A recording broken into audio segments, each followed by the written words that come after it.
English learners. Welcome back to another great lesson here at English Pod. My name is Marco. And I'm Erica. And today we are going to have a lesson that is going to be very useful when you arrive late. Yes, well, we all have arrived late to something, and we need a good way of saying sorry and saying why we were late. So today we're not only going to be looking at vocabulary used to explain why you are late, but also some typical excuses of why people are late. Right, so some normal reasons for saying why you're late. Well, why don't we get started with the dialogue? Now, we're going to hear 5 people in the dialogue. So at the beginning, we'll hear the boss and the assistant, and then we'll hear 3 people who are arriving late.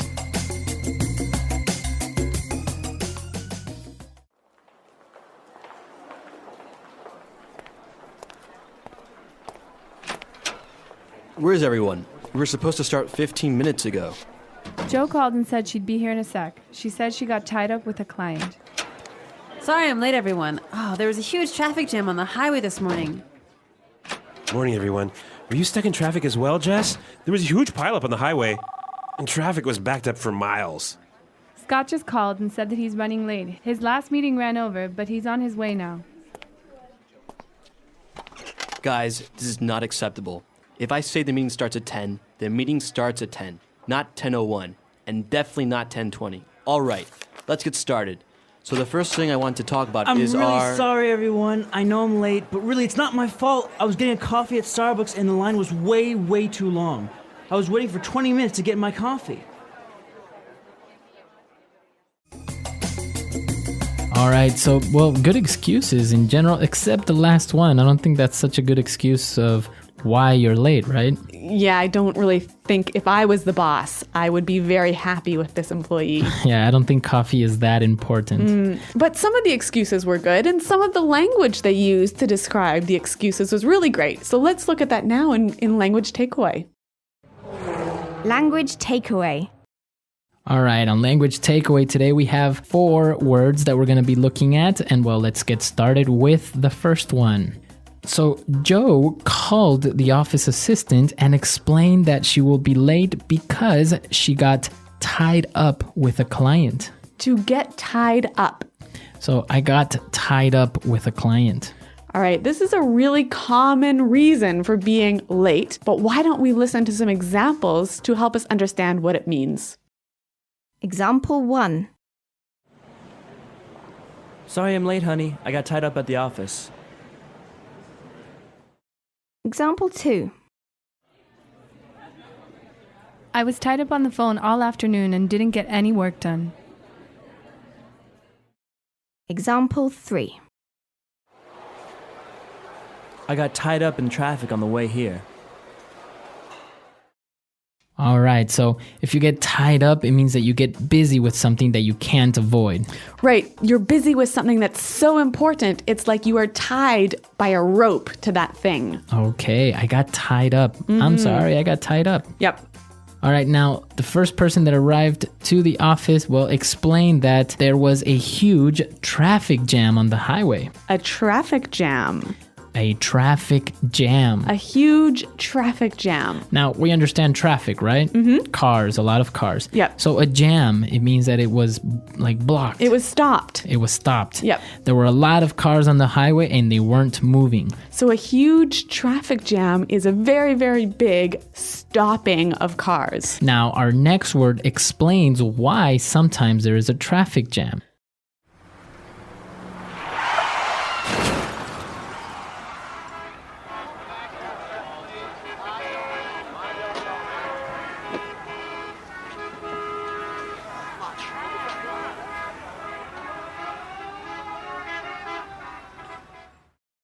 Well, we found out that there was a huge pileup.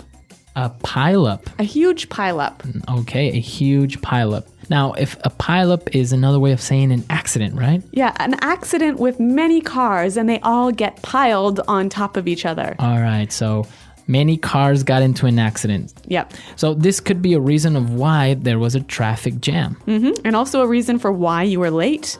Right. Now, the other person, Scott, also called and he said that he's running late. He's running late. He's running late. I'm running late. Now, if I'm running late, am I actually running somewhere? What am I doing? What's happening? You are going to be late, and you know you're going to be late. Okay, I know I'm going to be late. So I'll call you and I'll say, hey, I'm running a little bit late. Yeah, actually, this is the most common thing I say when I'm going to be late. And I think it's really important to know how to use this phrase. So let's hear some more examples. Example 1.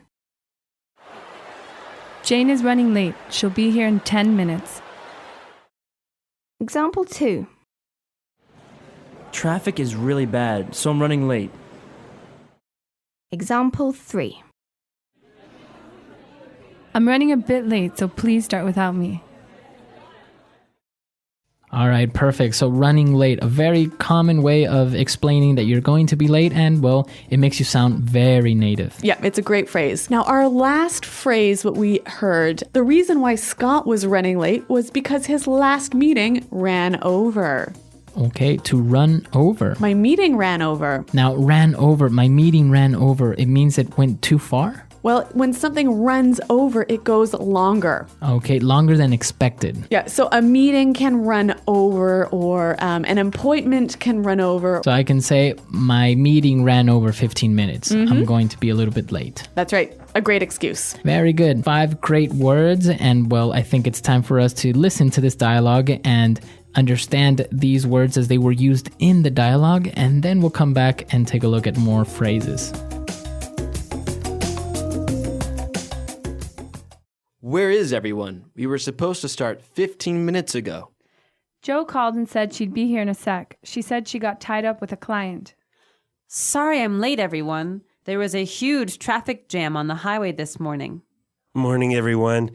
Were you stuck in traffic as well, Jess? There was a huge pileup on the highway, and traffic was backed up for miles. Scott just called and said that he's running late. His last meeting ran over, but he's on his way now. Guys, this is not acceptable. If I say the meeting starts at 10, the meeting starts at 10, not 10:01, and definitely not 10:20. All right, let's get started. So the first thing I want to talk about is our... I'm really sorry, everyone. I know I'm late, but really it's not my fault. I was getting a coffee at Starbucks, and the line was way too long. I was waiting for 20 minutes to get my coffee. Okay, we got some more great phrases for describing being late. Let's look at them now in Fluency Builder. Fluency Builder. When Joe called, she said she'd be there in a sec. I'll be here in a sec. I'll be here in a sec. So when someone will be here in a sec, it means they'll be here very soon, right? Okay, I'll be here in a sec. I'll be there in a sec. But what about this word sec?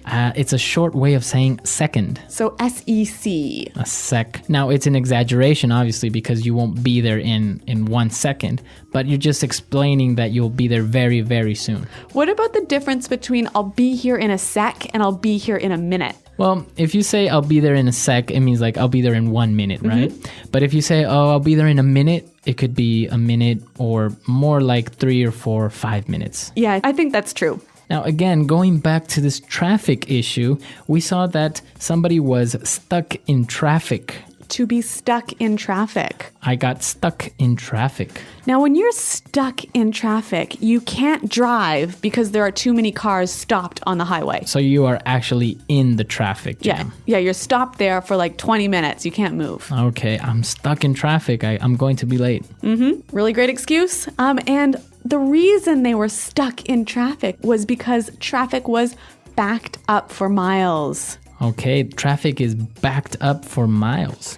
To be backed up for miles. Now, if I say the traffic is backed up for miles, it means that it's very long, or how does that work? Well, okay, imagine there is an accident and that has caused a traffic jam and the cars are lined up for many miles behind you. Okay, so it's backed up. From that point, there are many miles of cars waiting to pass. Yep. So it's backed up for miles. Very good. So great phrases. And I think it's appropriate for us to listen to the dialogue for the very last time. And then we'll come back and talk a little bit more about this being on time issue.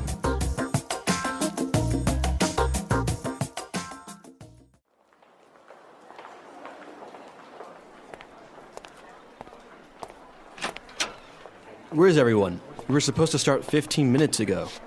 Joe called and said she'd be here in a sec. She said she got tied up with a client. Sorry I'm late, everyone. Oh, there was a huge traffic jam on the highway this morning.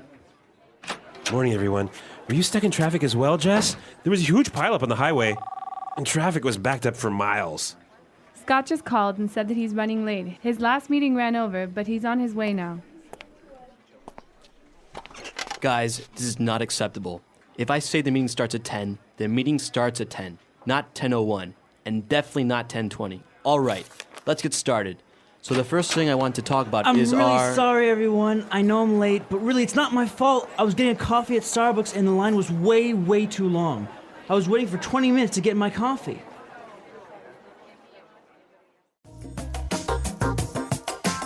Well, Marco, I know that ideas about time and ideas about being late are different in different countries. Yeah, in different countries, people treat time or being on time in different ways. Yeah, like I'm from Canada and I look at being on time really different than you do, right? Yes, because for example, if you call for a meeting at 9 o'clock, Yep. usually people will be there at 9 o'clock because the meeting will start. In America. Right, in America.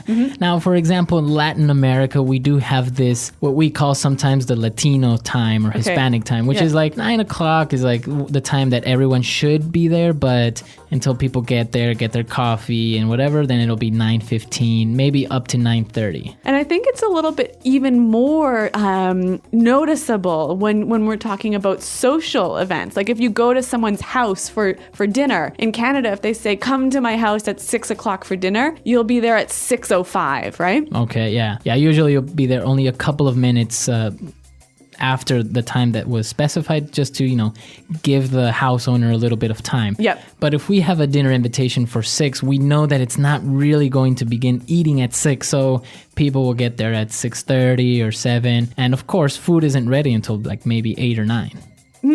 But in German countries, from what I know, you've got to be there. If they say be there at 6, you're there at 6:00, right? Not 6:01. And also, I think it's about when people start work, right? Yeah. How on time you have to begin work. Sometimes it's acceptable to be 10 or 15 minutes so-called late, but in other places, Yeah, North America, if you're supposed to start work at 9, you have to be at your desk working at 9. At 9. Yeah. Yeah, see that in other countries, people get there at 9, get their coffee, maybe take a quick glance at their emails Yeah. or the newspaper, and then, start working at around 9:30 or 10. So I guess the important thing is to know what the tradition is in the country where you are. Exactly. So come to our website, englishpod.com, and let us know how it works in your countries. I know that many different countries have a different way of treating time, so share it with us. Yes, and remember, if you have any questions, please ask them at the website as well.